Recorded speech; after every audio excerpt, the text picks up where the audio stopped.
All right. Yeah, so we're live. Amazing. All right. Just alerting the gang. Sure.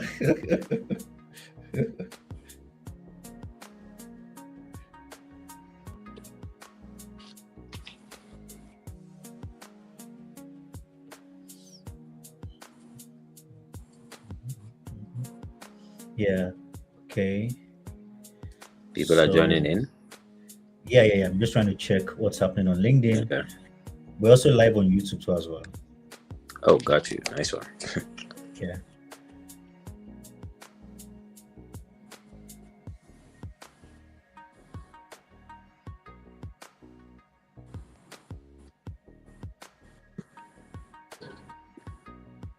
So this link shared, can it be shared with others as well to join? So this is only for like the speakers. Okay. So Okay. for That's those fine. for those that like want to join, they have to like join. They have to watch from YouTube. Okay. Yeah. Okay. Sorry, from YouTube and LinkedIn. Right. I'll share the LinkedIn one with you right now, so you can share with them. Got you. Yeah.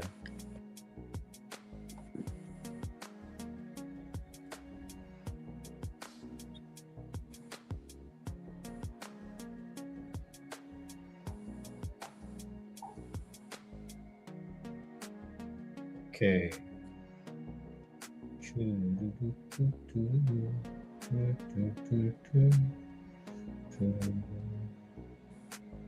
Do you have people joining in? Yeah.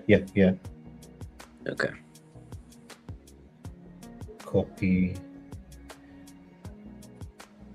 So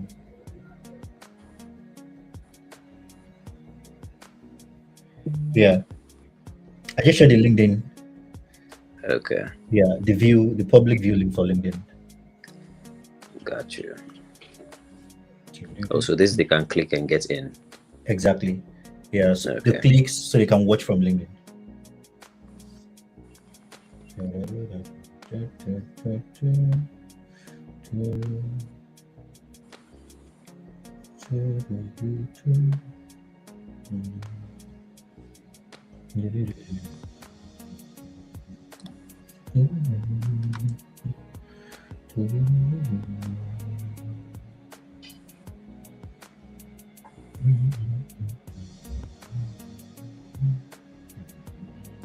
Let's go.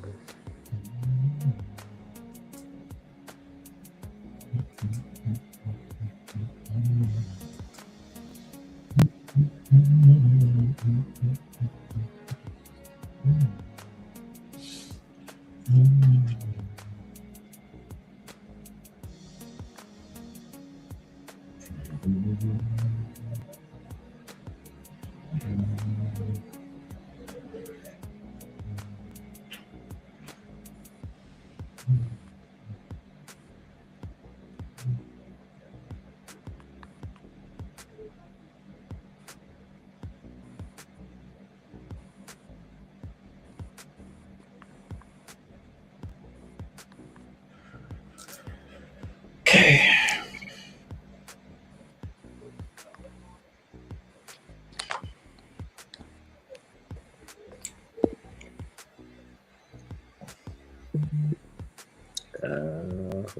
Who are we? Yeah, we're good. Okay.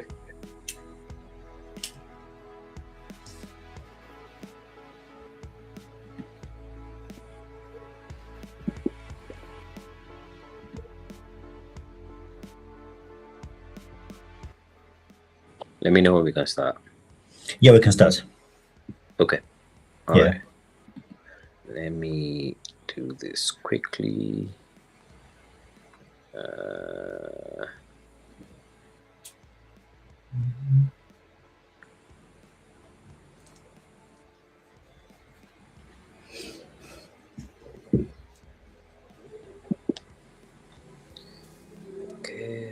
Okay.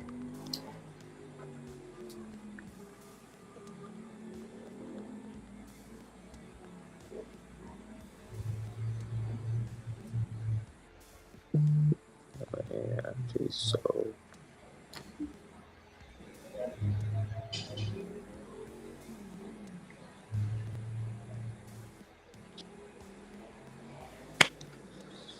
So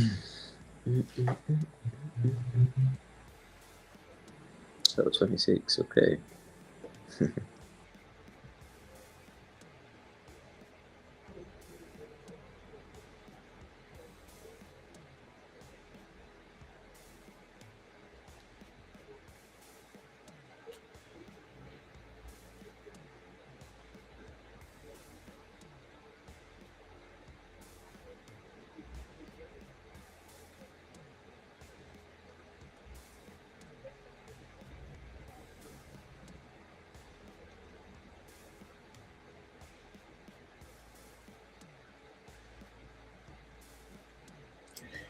Yeah, we are ready.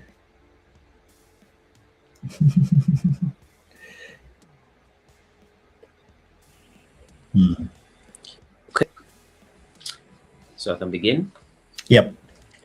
All right.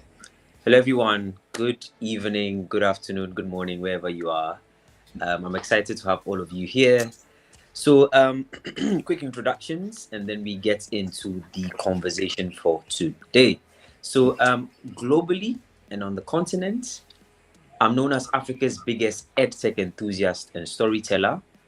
In Ghana, I am the president of the Ghana EdTech Alliance, so the Ghana Education Technology Alliance. It's a thriving community of really exciting EdTech local EdTech startups and companies in Ghana. We've been focusing much on advocacy and awareness.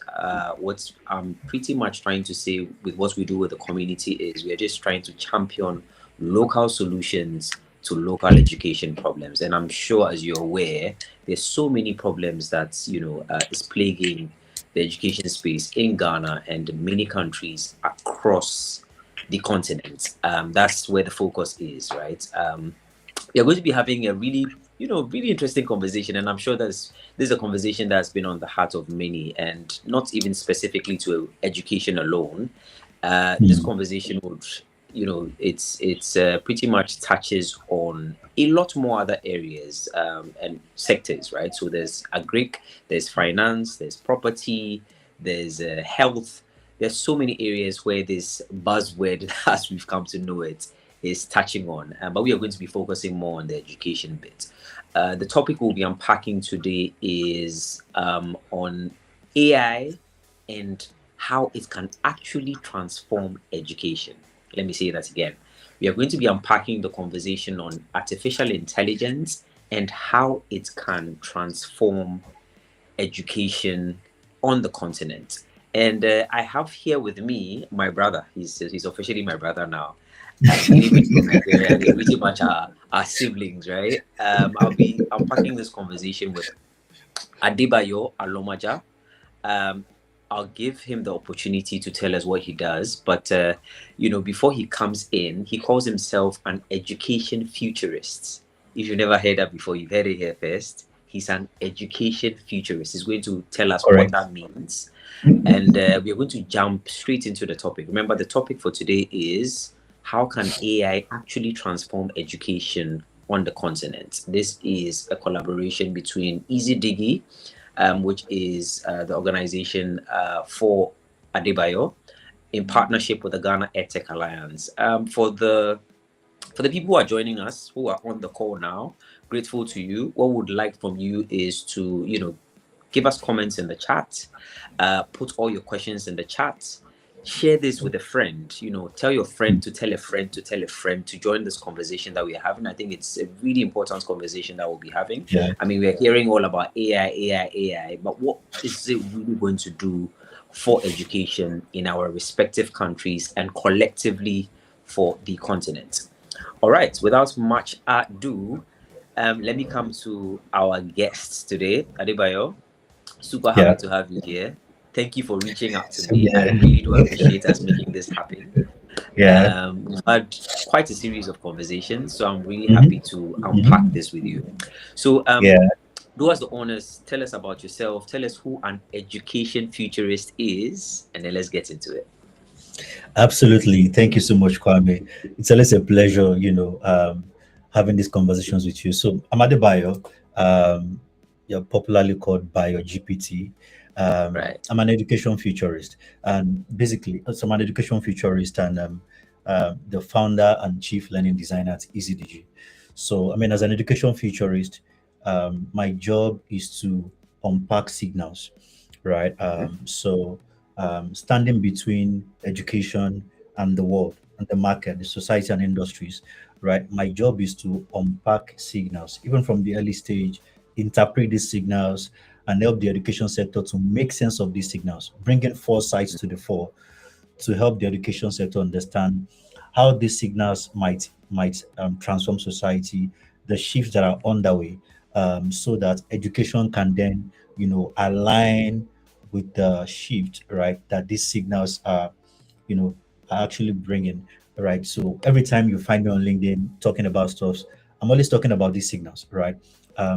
Most of the time we live in the present, yeah. So but there are signals around the way that are pointing to where society is headed, and education needs to understand that from time to time. That's just my job, right. And I do that as probably the only one you will find in Africa, not just Nigeria, because I'm based in Nigeria. Amazing, amazing stuff. That is really good stuff. I mean, there also to be pioneers in every space. So I really do appreciate you taking on this task of being an education futurist. But you said something that I want to touch on, which is the fact that you say you pay attention to signals. That really resonated with, because they said life is change, right? Changes are always happening, whether we realize it or not. An example that was shared with me, I think not too long ago, was the way babies are formed, right? Yeah. From embryo all with the way through to 9 months, and then coming out into the world, and then we have Adebayo at his age as it is now. Yeah. So change is a constant in life. And with what you said about signals, I think that is incredibly important, because we really need to always pay attention to what's coming next. Yeah. Right. Yeah. Something is always coming, and so it's important for us to pay attention and then see how we can adjust. Good stuff. We are going to be unpacking, like I mentioned earlier, AI and how it can actually transform education across the continent. Let me begin by asking, so Ade, first off, do we need AI in education on the continent? Do we need it at all? Let's start there. Yeah, I mean, it's a very important question, right? Do we need AI in education, right, on the continent? I mean, my answer is going to be yes, and that's going to be because there's this invisible law of demand and supply that regulates education. Yeah, it's invisible, but it's very powerful. And what you will find is that every now and then, right, education always adjusts because of this invisible law of demand and supply. So how does this law of demand and supply play out, right? When the society begins to change, right? However, I must mention that there's usually an unusual lag. Sorry, there's usually a usual lag. If I can put it that way, there's usually a lag, right? Education will respond following that law of demand and supply. But every time society begins to change, right, then over time, what you find is that education then responds, right, following that law of demand and supply. I'll give an example, right? Before AI, what we had was the internet, right? The last general purpose technology we had before AI was the internet. And so, because of the arrival of the internet, right, education began to adjust. We started talking about, school management systems. We started talking about learning management systems. We started talking about personalized learning. A lot of tools started coming up, right? We started seeing these tools in the classroom and stuff like that. Schools started embracing technology in the classroom, started talking about digital learning, right? So that was a response. And again, that was the law of demand and supply playing out, right? So let's bring it back to AI. Do we actually need? The answer is yes. And why? It's simply because of the society, right? It's simply because we are at the wake of a new society, right? It's formally called the intelligent age, right? It's formally called the intelligent age, and we'll get to talk more about that later. Yeah, but the answer is just simply yes. And why is because we have a new society that is brewing, right? And there are a lot of signals for us to consider. talk about what education should be. So education doesn't have a choice, but to always respond to that law of demand and supply. Amazing stuff. Oof. Every time we talk, you always say something that makes me go, yeah, good stuff. 2020, I mean, when COVID happened, an incredibly unprecedented circumstance that ravaged pretty much the whole world. When it happened, I there's this way an incident, such a global incident, can put you in a position where you now pause, observe, and then reflect. So I was just paying attention to the education space. It was a really interesting time, just observing how everything played out. At a point there was a certain hesitation from a lot of the governments across the continent and even on the globe as to whether or not to break schools, right? They didn't know what to do at that point, but then with how things were moving, it sort of made sense at the point to ensure that school as we knew it was going to change, get people into their homes to be safe. And I would come to maybe your perspective or what you saw at the time. But what I saw in Ghana alone was quite heartbreaking. I saw instances where the moment the government put out the information that schools had to close down, lots of people were running around like quote unquote headless chickens. A lot of schools didn't know what to do. There was confusion all over the place. And even led to situations where I know personally a number of schools that shut down during that period because they were not adaptable, right? In hindsight, we'll be able to see they were not adaptable enough to be able to transition onto digital or transition or leveraging on tools available for teaching and learning to take place. And even on the government's level, we saw a certain quick response. They needed to act very quickly, asking the tough questions.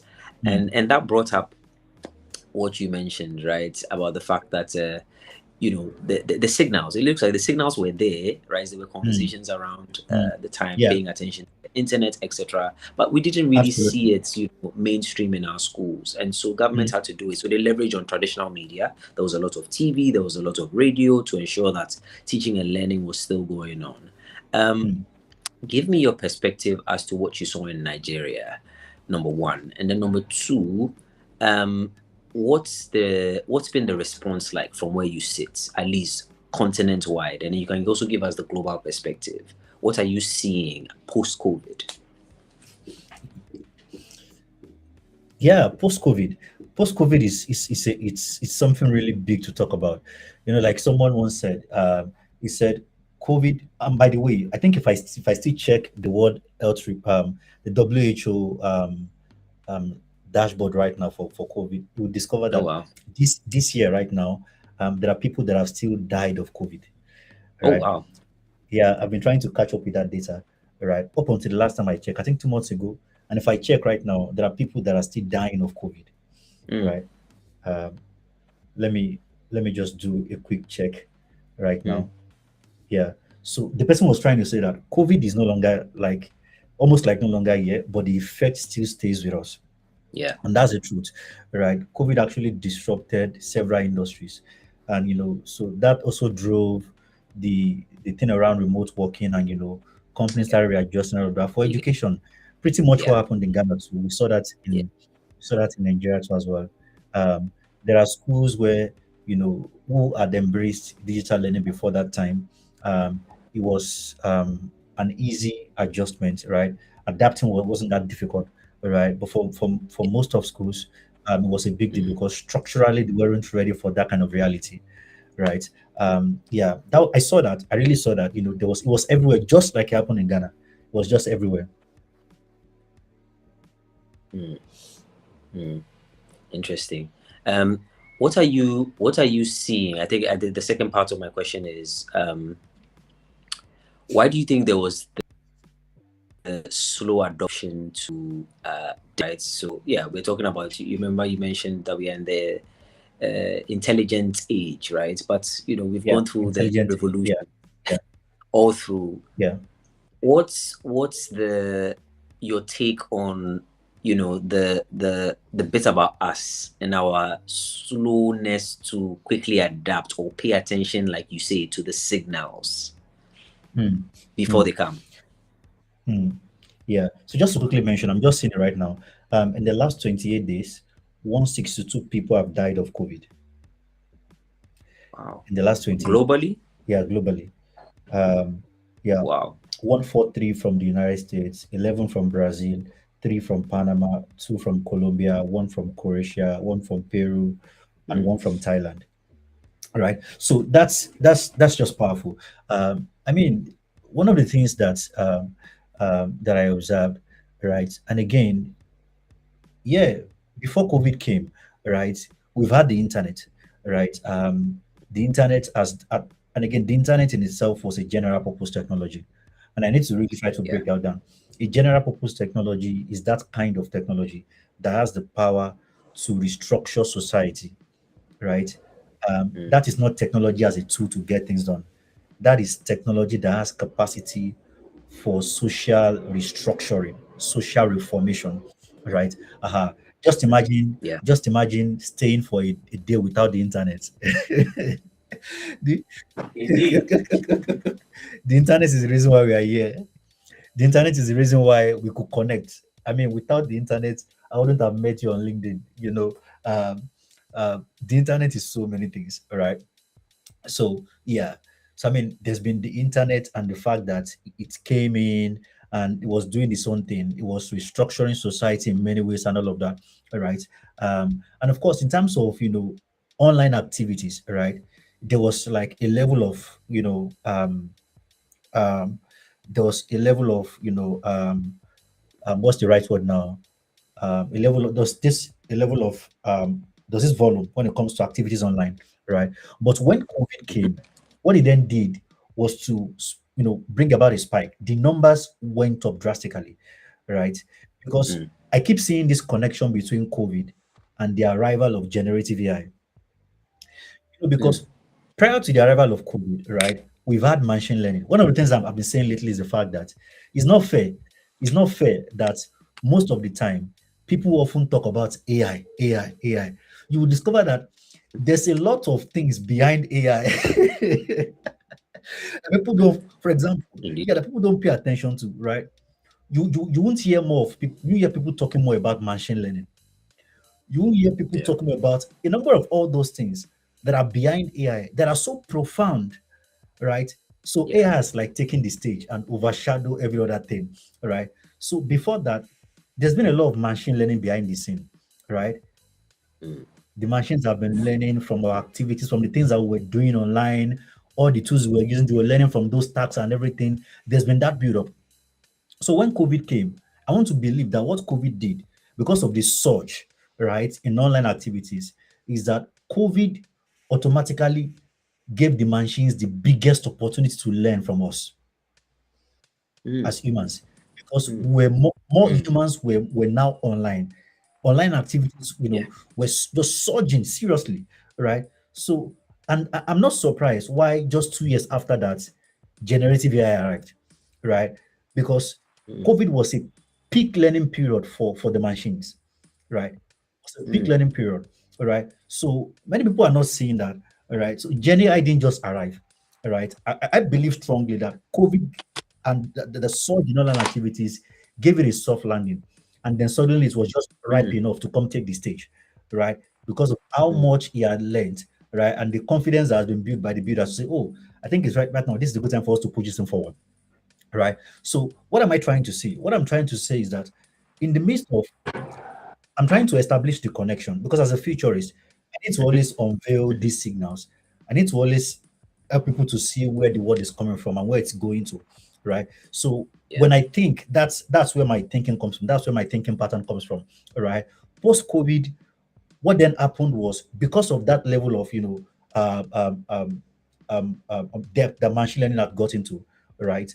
And then because of how the society was changing as well, right? There was a struggle.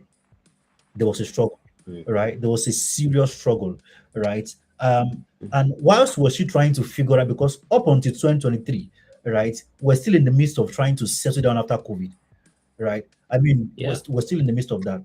So Gen AI coming at that level, right, was just something else, right? Because we're just trying to Mm. settle down from post COVID, and then Gen AI came to say this is going to be a new era, all right?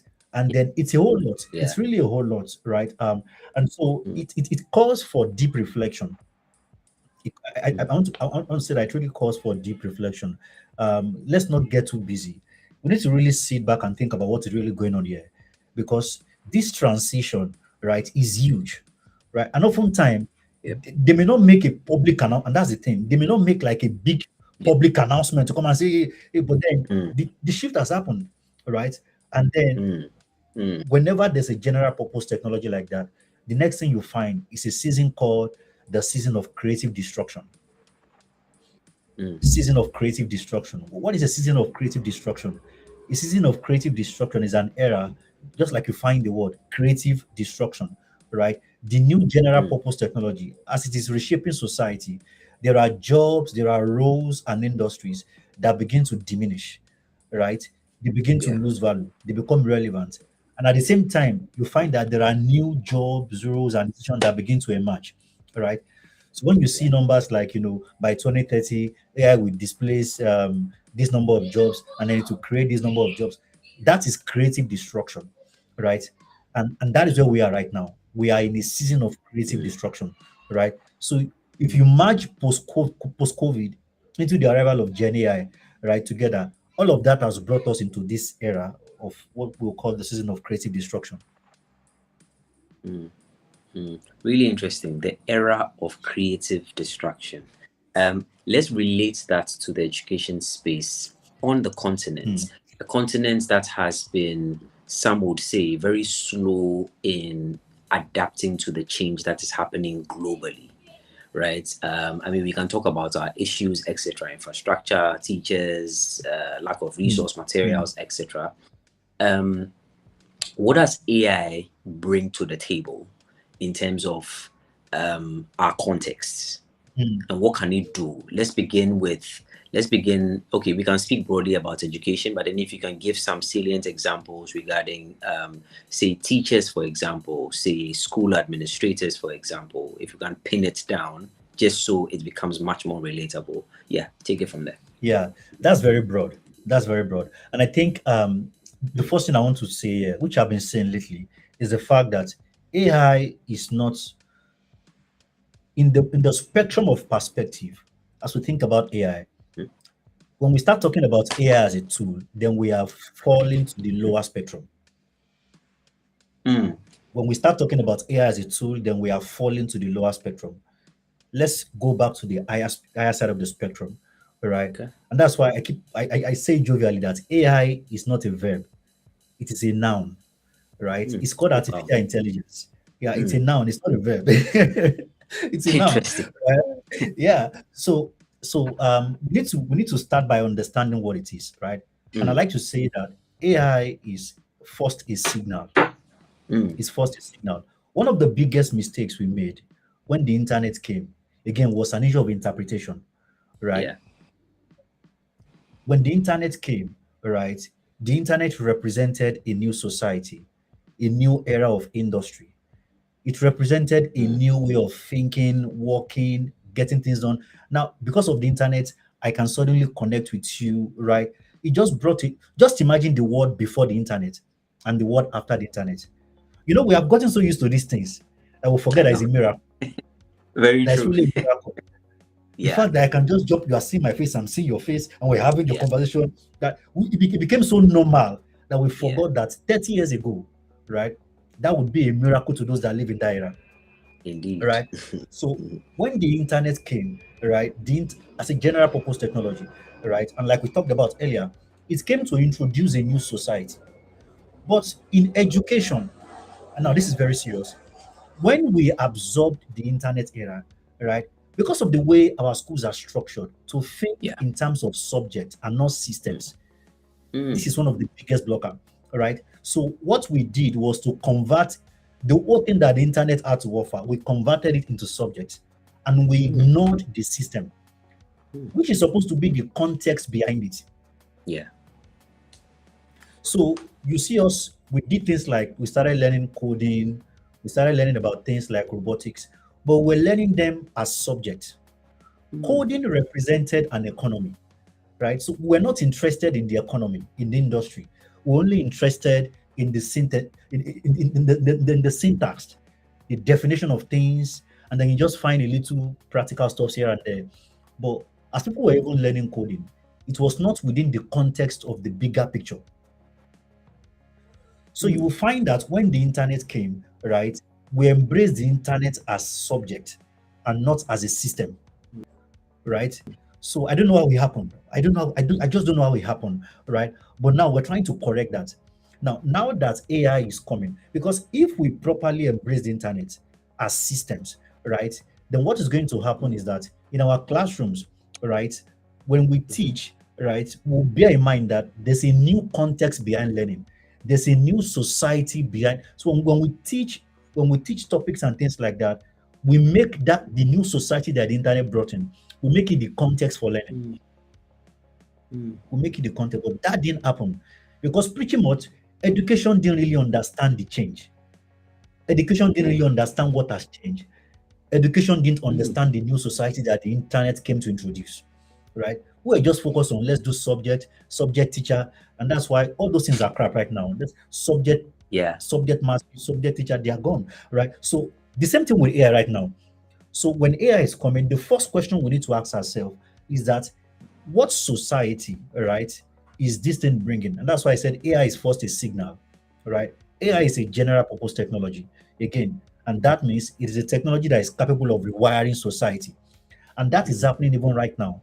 If you look at it globally, right, Yep. we are seeing a lot of restructuring and reshuffling. It is because a new general purpose technology has arrived. And so when it arrives like that, there is a season of creative destruction that follows. There is a new society that follows. So until we understand this new society, we can never be correct in education or with education. Until we understand this new society, we can never be correct with education. We can be busy doing many things and all of that, but we have a responsibility in the education sector to respond correctly. And it can be earlier than it was for the internet. It can be earlier because if you look at the time the internet arrived and now when we responded in the school space, it was the lag was too much. We can respond. That's why we're having this conversation. We can Yeah. respond early enough this time around, and we can respond correctly. Mm. And so, in trying to respond correctly, one of the things we need to note is that in this new society, what are the domains that are required for humans to thrive? What are the domains that, in education, we have three domains for learning: there's cognitive, there's affective, there's psychomotor. We often talk about that in the education space, right, in Africa, all right? But let's leave the things we have defined and let's try to understand the domains in the society.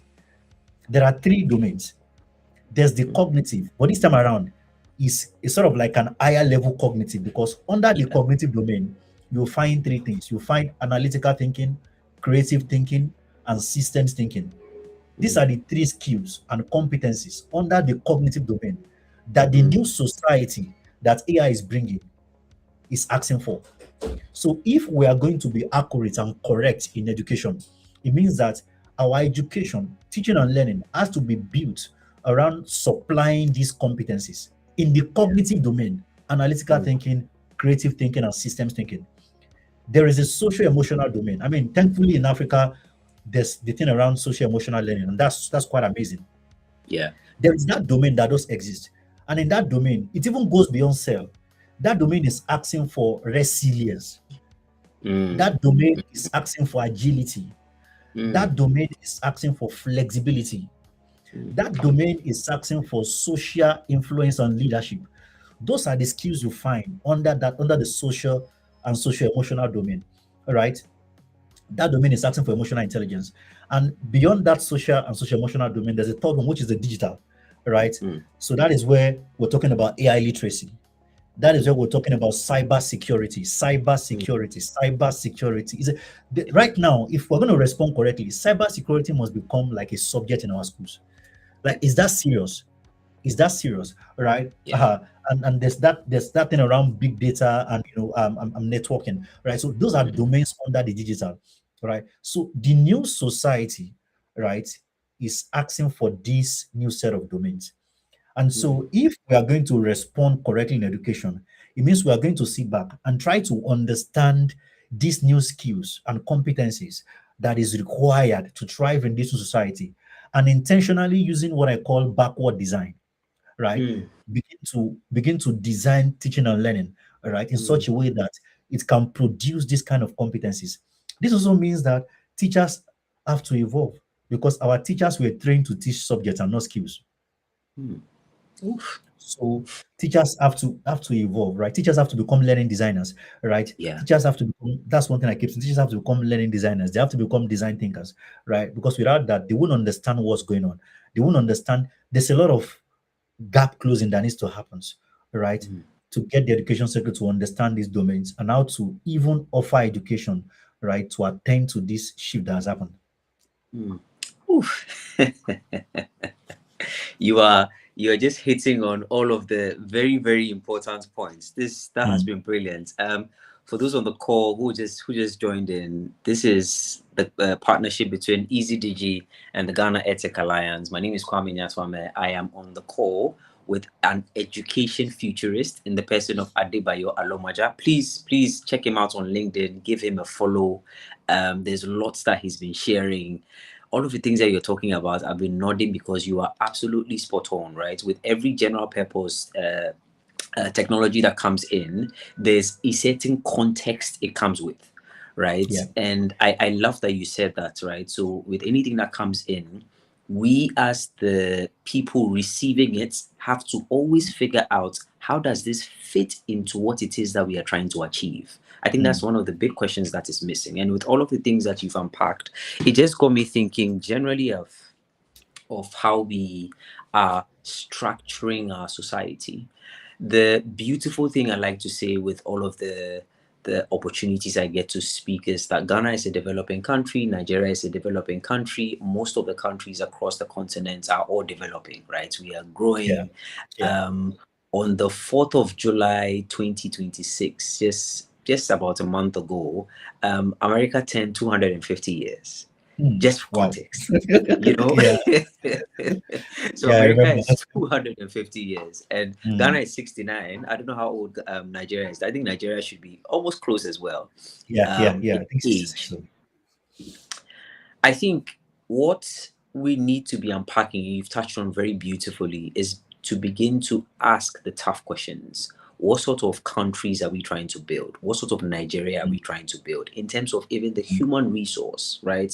When we come to Ghana, when we come to Kenya, when we come to South Mm. Africa, all the way through to Mm. Morocco, what sort of society are we trying to build? Because when you think about it in terms of what that development is supposed to look like, it's not the sun, the moon, the air, or the Mhm. soil that is going to do these things. It's the human Mm. beings.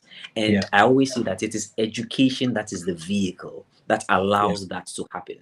And so when you touched on the fact that, even with new emerging technology, which is becoming general purpose technology like artificial intelligence, and the context that it is coming with, even teachers, the way teachers are prepared to be able to deliver on the sort of outcome that we want in terms of the human resource has to Yeah. change. Absolutely. They, like you said, have to become learning designers, right? Is that what you Yeah. call it? Yeah. Absolutely. Yeah. Yes, they have to Absolutely. become Learning learning designers. designers, right? And it Mm. ties into even the when they describe the curriculum, there's this thing they say, and I paid quite some attention to it. They say we design a curriculum. A curriculum is designed, right? It's designed because there's a certain thinking, there's a certain depth of thinking that has to go through in coming up with a curriculum, because a curriculum is supposed to give an outcome. You Yeah. understand? And the Yeah. teachers at that level are supposed to be trained to be able to deliver on the curriculum. Mm. I know there's definitely going to be a part two, because this has been really, really eye-opening. If you're on the call and you're truly enjoying the conversation, please put the chat in the comments. I want to check the comments and see it filled with lots of insights. If you agree, put in there that you agree, capture some of the lines that has been shared by Adebayo and myself. We're unpacking the topic of how AI can actually transform education, and we have an education futurist in the house. I'm sure if it was Bible times, you'd be an education prophet who would be going around telling the people that things are changing. This has been fantastic. Interesting. Whilst I was doing my research, preparing, and AI is dropping. The reason isn't the technology. Let me say that again. It was on the topic, teacher optimism on AI is dropping. The reason isn't technology. And it's pretty much touched on the fact that there are split hairs, especially in the education space across the world, on the whole conversation around intelligence. If you would permit me quickly, so it says spend some time on LinkedIn these days and you are likely to see polarized views about AI, and perspectives from educators are no exception. For every educator bursting with excitement about the innovative AI tools and simulations they are building for their students, voicing concern that AI has been eroding their students' ability to think critically and wrestling with how to change their assessment strategy in the face of AI. Just this week, and I'm sure you heard this news as well, a Mississippi college instructor, Jason Gibson, became an educator folk hero for embedding a clever trap into a midterm assessment that caught more than 90% of students using AI. So what does the research actually say about educators' responses to AI? One research from the University of Washington analyzed more than 13,000 scripts and scripted conversations between K-12 educators and AI on an open access platform. What they saw is teachers treating AI primarily as a thought partner or assistant that executes teacher-defined goals rather than as a coach meant to improve their own instructional practices. Just based on what I've shared with you so far, I want to hear your thoughts about the split hairs, right? Teacher optimism on AI is dropping, and the reason isn't technology. I want your thoughts. Yeah, teacher optimism is dropping, and the reason isn't technology. And that's why we need to respond to this issue from the top, right? Because what we are seeing right now, because again, this is a season of creative destruction. And remember what happens during the season of creative destruction. There are many things that begins to go down, and there are new things that begin to emerge, right? So in education, there are certain things that we've been so comfortable and used to before now. But what we are seeing is that some of those things, they are fading. For example, one of the things we are seeing right now is that intelligence is being redefined. Right. One research that we're very familiar with in the education space is the Bloom's taxonomy, right? And then there's the first three level that's to do with lower order thinking, knowledge, remember, and apply, or knowledge, understand, apply. And there's the last three levels that's to do with the higher order thinking, that's analyze, evaluate, and create, right? The lower order thinking region is where you have knowledge, remember, and apply, right? Those are the things that has to do with things like kids being able to like list, define, put stuff on paper. Majorly what happens most of the time in our education space is more in the lower on that other thinking space, right? Our textbooks and those things, they are built around lower order thinking. A better way to describe it is to use the word linear and convergent thinking, right? Linear, and that resonates with the society, right? So most of the time, I don't like to use the vocabulary we are used to in education. I try to, because all of those vocabulary, there's a societal, alternative, right, Absolutely. to that vocabulary. So in society, they will call it linear and convergent thinking, right? Not even lower order thinking. We call it lower order thinking in education, right? So linear because it follows a pattern, right? It's just there's linearity, there's a pattern, right? It's scripted. Convergent because it comes together, right?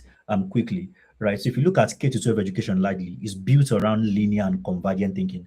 It's that kind of thinking that is linear, follows a template, is predictable, There are examples, there are guides for you to follow, and it is so that you come at getting an answer quickly. That's convergent, right? So that thinking is convergent. But in the society today, what you find is a lot of complex and divergent thinking, right? We are seeing a society that is becoming more VUCA, volatile, uncertain, complex, and ambiguous, that Yeah. requires a lot of divergent thinking, right? Mm. So if we stay too much on linear and convergent thinking in education, right, for the teacher, for the learners, the whole thing just start becoming boring, right? So you have a generation of learners today, right, who see what you are doing in the classroom, right? And they know, they are aware, the alpha generation, that ChatGPT has the potential to explain stuff, to break things down. It's even more patient, it's available 247, right? They are seeing it. What we are seeing today is that, especially from Key Stage 2 upwards, right? Teachers give assignment, these kids go home, they can ask ChatGPT, can give. The kids are aware, they see what is going on, right? That is enough reason to let us understand that this system is broken. This system is broken already. It is no Yeah. longer creative destruction has happened to education already. It's not that it's happened, it has happened. Mm. That is a solid signal. So we are seeing the devaluation of linear and convergent thinking. And let me also add this, right? In the last 1, 2, 3 years, a lot of these AI models have taken a lot of high stake exams across the globe. And that's why we speak with Yep. that confidence, because we have evidence here, right? Yeah. Is it the International Math Olympiad? Is it BI exams? Is it medical licensing exams in the US? There are a lot of these exams, right, that these AI models have attempted. And they have scored excellently well, many times more often than not, above the best human scores, right? True. And the reason why they made that attempt was because they wanted to confirm if linear and convergent thinking still had weight in the Mm. intelligent age. That was what they were doing. Yeah. They wanted to confirm the weight of linear and convergent thinking in this new society called the intelligent age. And when they did that test, they discovered that it no longer has weight. Even though it's important, right? I mean, there are basic and fundamental things that a child must understand, but that foundation is no longer sufficient. Mm. That foundation is no longer sufficient. That's what I'm saying, that in this new society, right, they are trying to let us understand the fact that that can no longer be the foundation. The foundation has been elevated.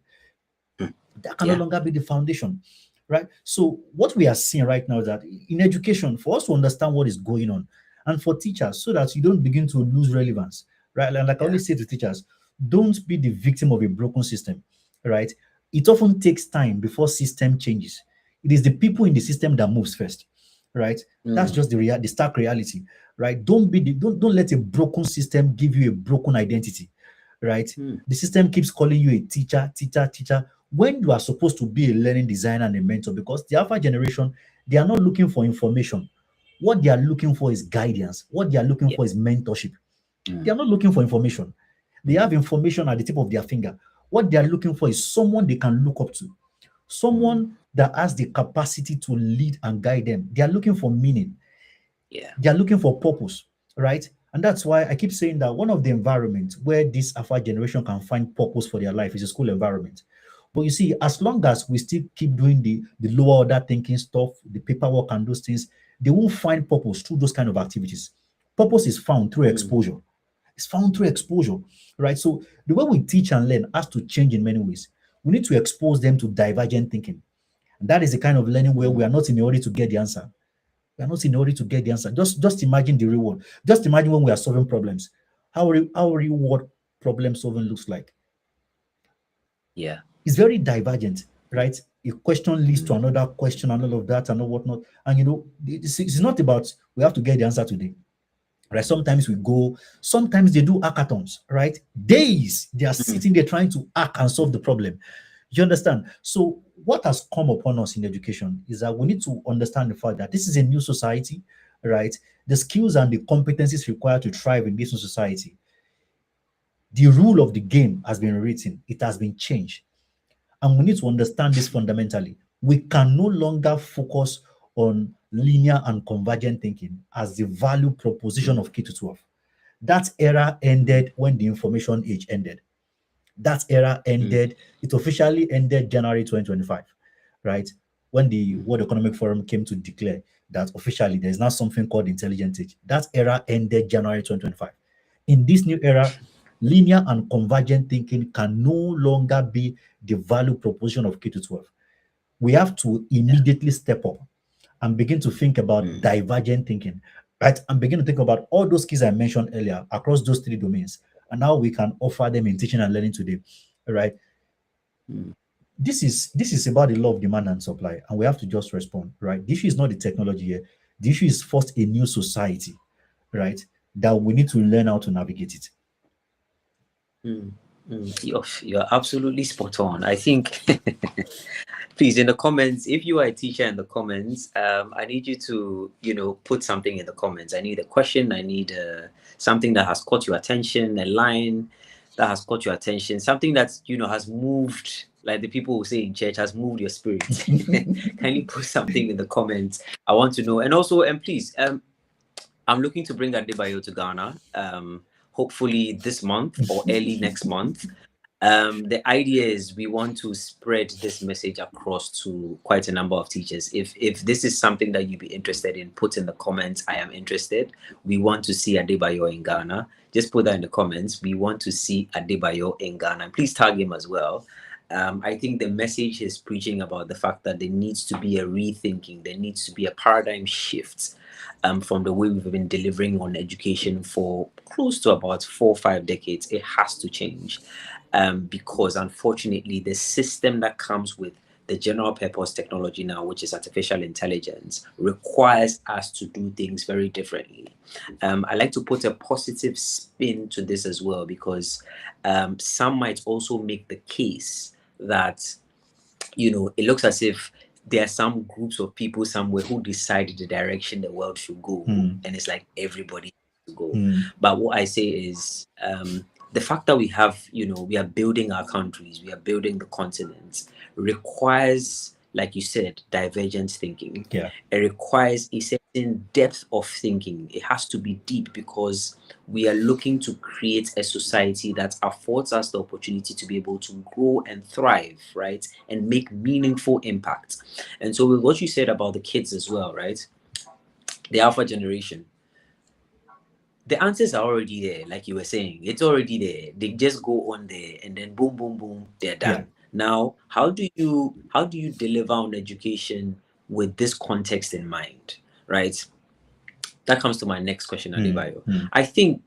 I genuinely think with my journey in this space, what tends to happen is, especially with the conversations around AI, let's even go to the internet. Ghana doesn't have 100% internet access. I'm sure Nigeria as well doesn't have 100% internet access. There's even the case of electricity. Yeah. I mean, we laugh at you guys always about the fact that electricity is not. Ghana is close. I think the last I checked, we have about close to 80% electricity access across the board. And these are the conversations we are dealing with, right? So with a teacher who is in a classroom in Adaklu, somewhere in the Volta region, right? Pretty much underserved community. They don't even have, there's probably one computer lab for the whole municipality, right? And the kids barely have access to those. They don't have lights. They don't have all of these things. Even in Ghana, for example, we have over 5,000 schools under trees. And these are the realities on the ground. And so, now we are talking about this thing called AI, and lots of teachers are wondering, what are these people even talking about? So these conversations tend to sort of happen within bubbles in the different spaces I get into. But when you get on the ground, you realize the disconnect is still there. Whether it's a good thing or a bad thing, I guess we'll leave it open for conversation. But with what you are seeing as an education futurist, etc., and with a lot of the different actors we have on the call today, most of which are educators and people who are interested in the education space, what are some key takeaways as to how AI, or how should they begin to look at AI as a transformative tool for education within the context that I've painted? Yeah. Um, so I like to say this that AI is an equalizer, Mm. AI is a simplifier, and Mhm. AI is an amplifier, right? Exactly. So what you find is that more or less, the whole world started a race afresh Mm. from January 2025, right? Of course, within that period, what you find is that it's more or less like within the last within the last 2 to 3 years, it's more or less like the whole world started a fresh race, right? So like there's a playing field for everyone right now. Yeah. You know, I don't know if you saw this video of this senator, I think a politician in the US or so, who was reading a Mm. report. I don't know if you saw that video. Who was reading a report? Who the report was generated by? I thought I think it was in Australia You also. saw it, Yeah. Australia, right? Yeah. And then he Yeah. mistakenly read ChatGPT's response. I Yeah. don't know which GenAI tool he Yeah. was using. Basically, that tells you what's going on, right? So more or less, like the whole world is at the same level right now. Mm.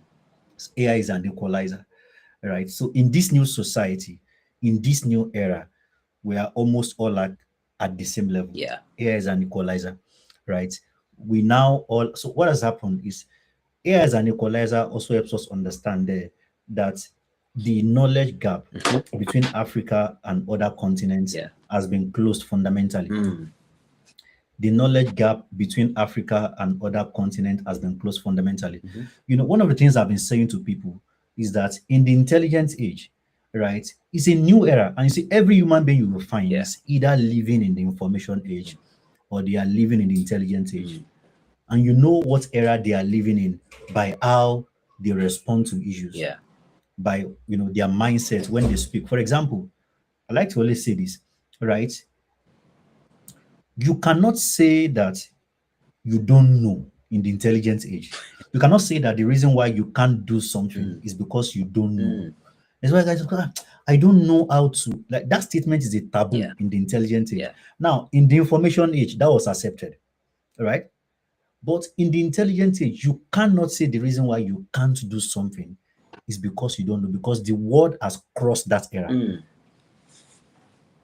So knowledge gap doesn't exist, right?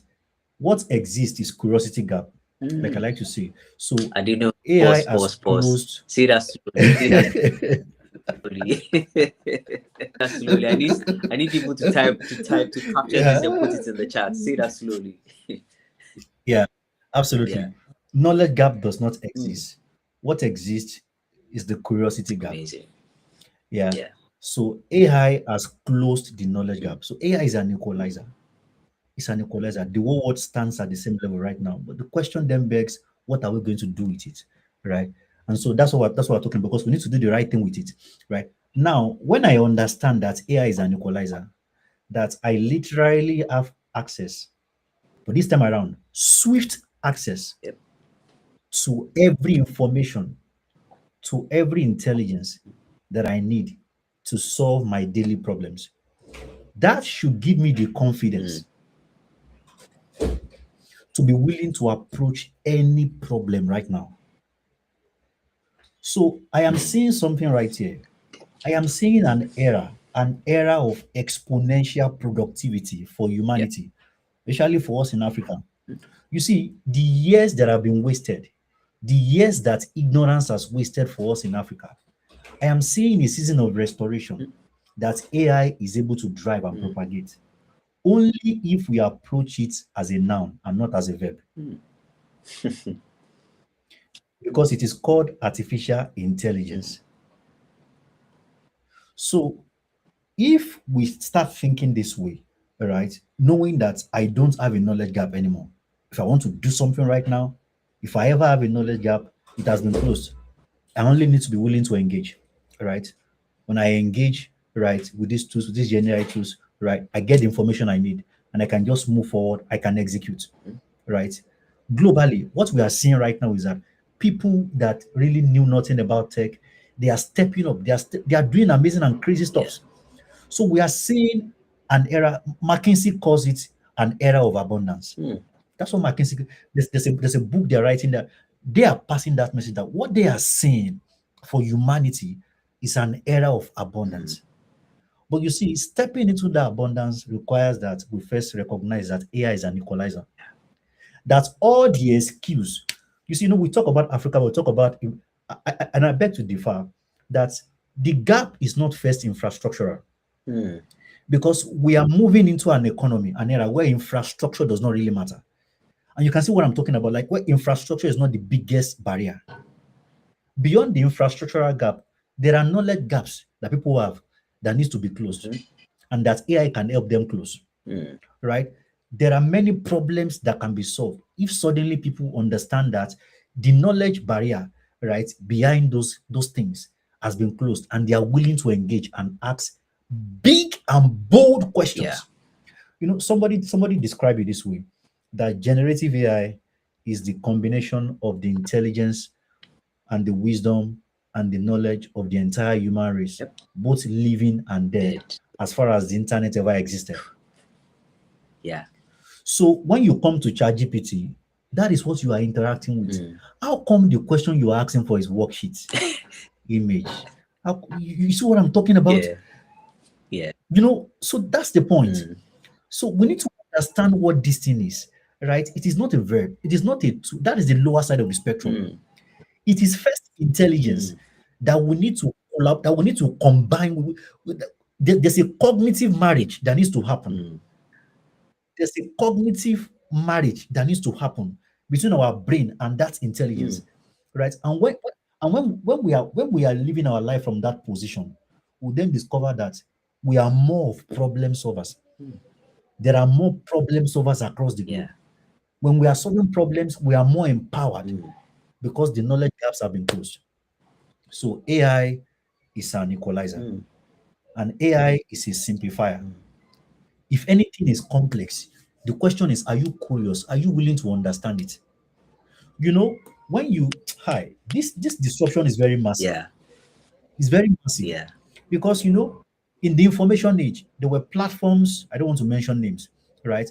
Platforms that were is part of what and that's the thing about creative destruction. You see, in the next 2-3 years, there are platforms that we are seeing it. This there are platforms that will lose their relevance, their market space totally. One of the things that happened in the internet age is we had platforms, right? Online learning platforms that were teaching people some things here and there and all of that. We're teaching them how to learn certain things in a certain way. Now, when you go to those platforms, you don't have a choice. You have to learn the way the platform wants you to learn. Yeah. You don't have a choice. Yeah. But what we are seeing today is that you can tell Gemini that you want to learn a certain skill in 1 month and ask it to create a curriculum for you to learn that skill in 1 month. And Gemini is going to be your tutor and ensure that you learn that skill in 1 month. Again, the question is your curiosity. Yeah. So AI is a simplifier. And so this time around, you can actually learn the way you want to learn, not the way a platform has designed for you to learn. So you are seeing an era of hyper personalization. Yeah. Hyper personalization. We used to talk about personalized learning. This time around, it is hyper personalization. Hyper, in the sense that I can literally learn the way I want to learn. Yeah. I can learn any skill the way I want to learn it. And I was reading a report from the World Economic Forum. You discover that most of these skills, right, they put it on the scale, right? How long it takes to learn them.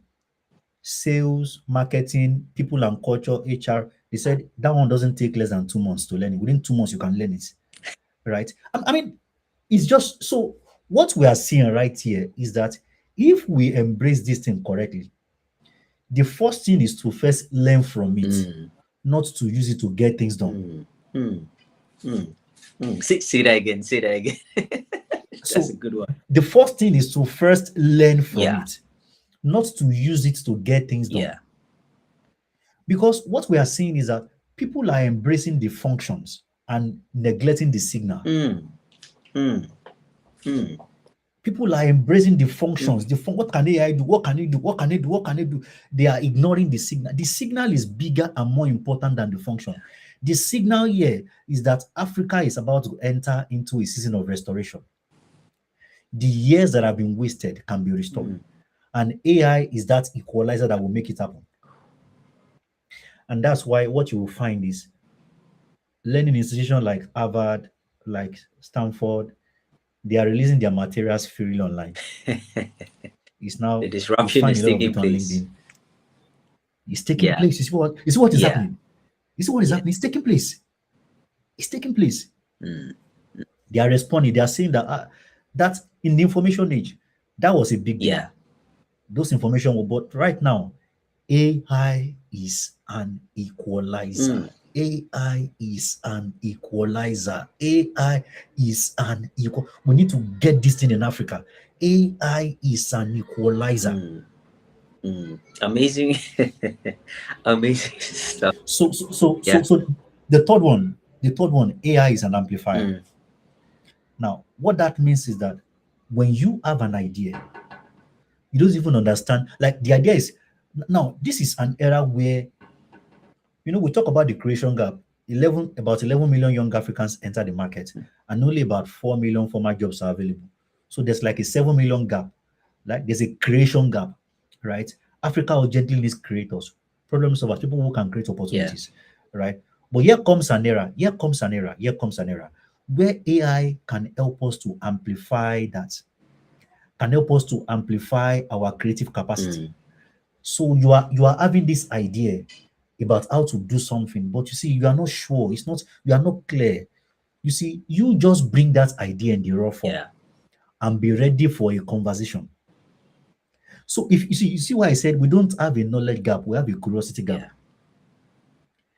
You just bring that idea in the raw form and be ready for a conversation. And if you are willing to stay there, you will discover that by the time you are done, right? Seeing AI as your co-founder of that. See, what has happened is that the gap between our imagination and our reality has been closed. It doesn't exist anymore. Yeah. Yeah. It has been closed. It has been closed. Every day I am reading different kind of I am reading different kind of updates from different kind of corners, and I'm just seeing what is going on. I'm seeing how people are rushing into this thing. People that understand this transition, Yeah. right? People that have had a lot of crazy ideas, all of a sudden we are seeing some breakthroughs, even in medicine. Yep. We are seeing some breakthroughs. We are seeing a lot of crazy and amazing breakthroughs, things that couldn't have been solved for a long time ago, but for the arrival of AI. What an amazing technology. Yeah. So you see, if we approach this technology this way, whether you are a teacher in the village or or a teacher in the city, AI is an equalizer. Gone are the days where teachers in the village, on the rural area, will say, "Oh, we are cuckoo in the village. We are not really important." You see, those in the city, there's something special. Those in the city no longer have anything special.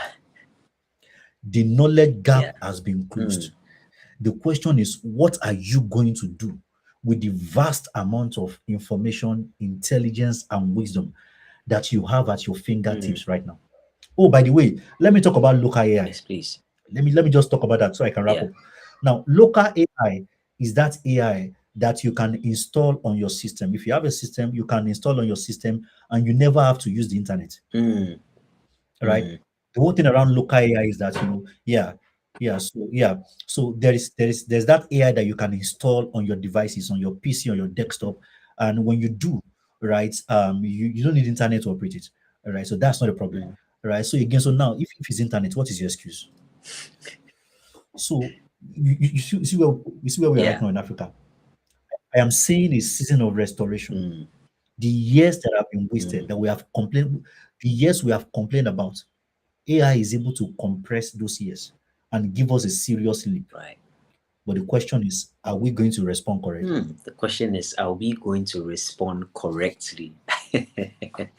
Are the two things I'm sure of. I know definitely I'm bringing you to Ghana for sure.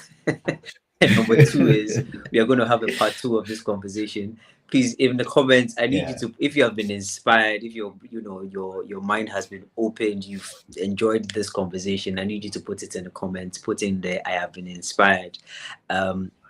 do well to follow Adebayo. There's a lot he shares on a day-to-day basis. He's very active on LinkedIn, really sharing his thoughts about his observations, sharing the signals that are happening with all of these buzzwords and tools that are becoming so available to us now. I think the key takeaway for me has been it's action time for Africa. Africa doesn't have an Yeah. excuse Yeah. anymore. I love that you stressed on that, because that's what it is. I think there's this uh, there's this line I heard from one of my favorite mentors, and he says that the unfortunate thing to happen within the phase of development for the continent of Africa is to have its people complain. And I said that's Mm. very powerful, right? So we need to have that consciousness, that awakening, Yeah. realizing that we are it's such a beautiful time to be alive. I think that's the energy I get from you, right? That we have an intelligence, right? Instead of asking the very basic or getting it to do the very basic things, why don't we ask the Mm. bold, audacious things, right? Asking Yeah. about, we have flooding, we had an unfortunate flooding situation that happened, I think, about a month ago. Devastating, Mm. really messed up quite a bunch of things in the capital, Mm. right? All of these tough questions, right? How do we solve the issue of malaria, for example? How do Mm. we Yeah. so there's also this thing I tend to give this example in most of my conversations, right? So there was a WFP report, right, that suggested that Ghana loses close to $2 billion in post-harvest losses, Wow. right? So now that's Wow. a real issue pertaining to food sovereignty for us as a country, Yeah. right? Yeah. For electricity issues happening within the one of the largest economies on the continent, Nigeria, right? How do we leverage on those, on the tools that we have, AI available, right? Let's ask it, how do we solve our electricity problem? And it's going to Mm. outline. Adi, you've been very fantastic. The conversation has, given me cause for hope again. You've added fuel to my tank. I hope that the conversation has also passed some positivity, some encouragement, some inspiration to all of the people who have been on the call today. We've done over an Yeah. hour. Like I said, there's definitely going to be a part two.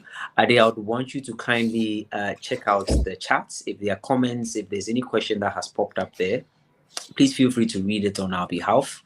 If there are questions, I'm sure we can Yeah. unpack it. If there's some kind words as well, please feel free to read them. Let's hear them. Yeah. Absolutely. So yeah, there's someone that's talking about she's a special educator, Right. talking about neurodiverse Yeah. learners, and how AI can actually help in attending to that area. Yeah. And I think that's very important. Mm. Um, uh, one of the ways, again, so it is now easy, for you as a teacher, Mhm. right? In this case, AI is going to be a neurodiversity, Yeah. right, expert, Specialists, right? right? So that's the Yeah. specialist, right? So the mindset is one, just realize that you've just suddenly have an Yeah. expert that you can work with. Yeah. Just imagine that you now have that In person your pocket. and you can literally work Yeah. with in your Yeah. pocket. Yeah, because you're going to be dealing with different, even in the neurodiverse, there are different cases and different issues using that spectrum, Mm. right? So there's a knowledge gap there. And then you have an expert who can now understand. And now the next thing that you can do is that you cannot, because in the AI transformation spectrum, there are four levels. There's AI as a thinking partner, there's AI as an assistant, there's AI as a team member, and there's AI as system. Mm. So one of the things you can do, right, for you as a neurodiverse, yeah, there's AI as a thinking partner. I talked about that. There's AI as an assistant, like somebody that that assists you in doing Yeah. stuff. But beyond that, yeah, is AI as a team member, right? So think about it. You have a team member who is an expert in neurodiversity, right? One of the amazing things that can happen to us is that we can now build agents. This is the era of Yeah. agentic AI, and I want to implore teachers to be interested in agentic AI beyond just generative Mm. AI, right? There's AI as a team member. That layer in the transformation model is very critical. Mm. We need to explore that critically, because you can literally build an agent, right, that performs tasks A, B, C, D, E, Yeah. and does it for you every now and then, right? I mean, we can't go into that on this call, right? But what we are seeing is that for neurodiverse learners, right, the knowledge gaps have been taken care of. And even in terms of, building agents and tools, right, we can now build tools that can cater to neurodiverse learners. We can now have technologies that can be built by teachers, Yeah. right, that can cater to. So the barrier has been taken care of, right? In the information internet age, teachers could not build tools, but today teachers can build tools, right? Those are the things we'll explore when we really have time to get to these things, right? You can literally build your own tools. That there's no reason why we should be importing any learning tools in Yeah. Africa right now. There's no reason. There's no reason. There's no reason. There's no reason why. There's no reason why we should be using any foreign tools in our classrooms anymore. There's no reason, because these tools were not primarily built for us. When they were building these tools, they didn't have Kumasi in mind. Yeah. When they were building the tools, True. they didn't have Mushi or Cellular in Yeah. mind. We're not the priority. Yeah.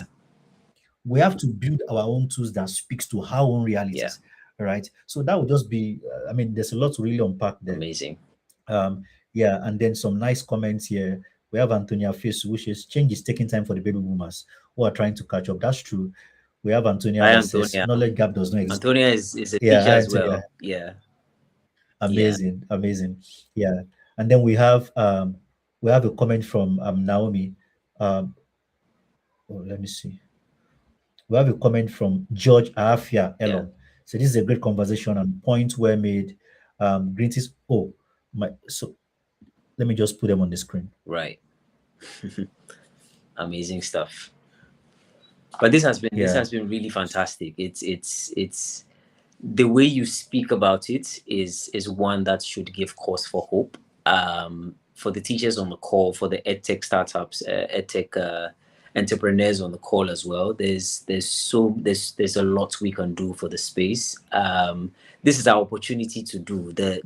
Now is about curiosity, right? How curious are you? How motivated are you about solving that problem that has been bugging you in whichever space it is? So we are concerned about education, but for the most part, it's about how do we leverage on this intelligence, this noun, like you call it. I like that you said that is a noun and not a verb. This thing, this intelligence that is readily available in our pockets, right? And I like the bit you said about local AI. Now the whole conversation around having access to electricity, not an excuse anymore. It's really interesting, really interesting.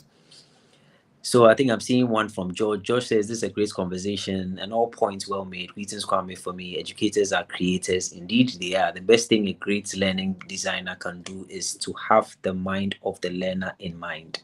Nurture these minds with creative ways to bridge the gap. Fantastic stuff. Thank you for sharing that, George. Yeah.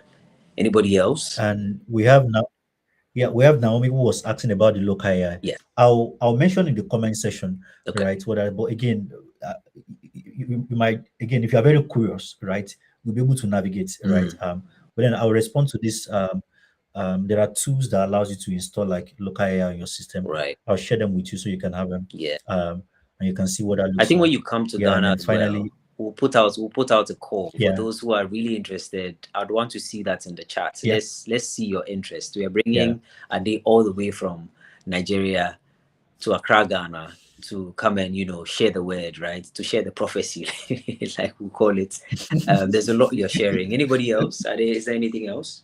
So we can wrap up. Yeah, I think that's all for now. That's all for now. Fantastic stuff, right? So Ade, thank you so much. Like I said, we are going to definitely have part 2.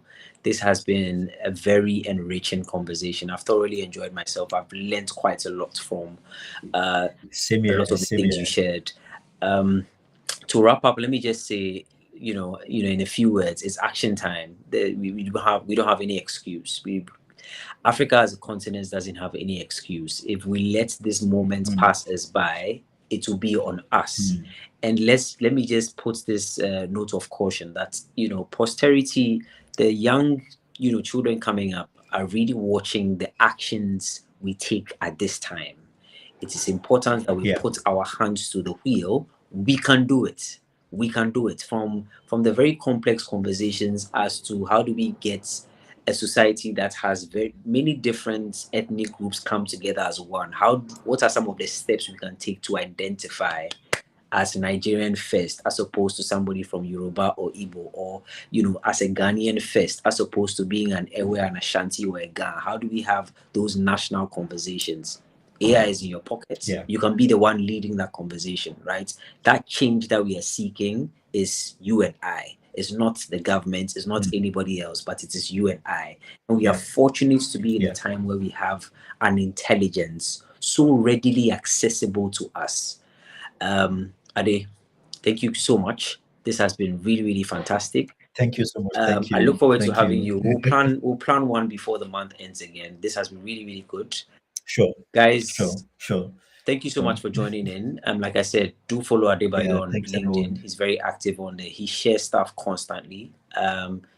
This thing is going to be online as well. Share to as many people as possible. We are definitely going to have a part 2. He's going to come to Ghana.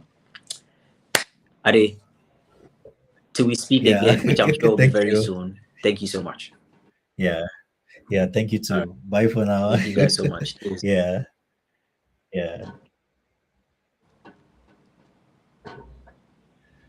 All right. I'm gonna end the stream Yeah. just in a few seconds. Just in a few 3, seconds.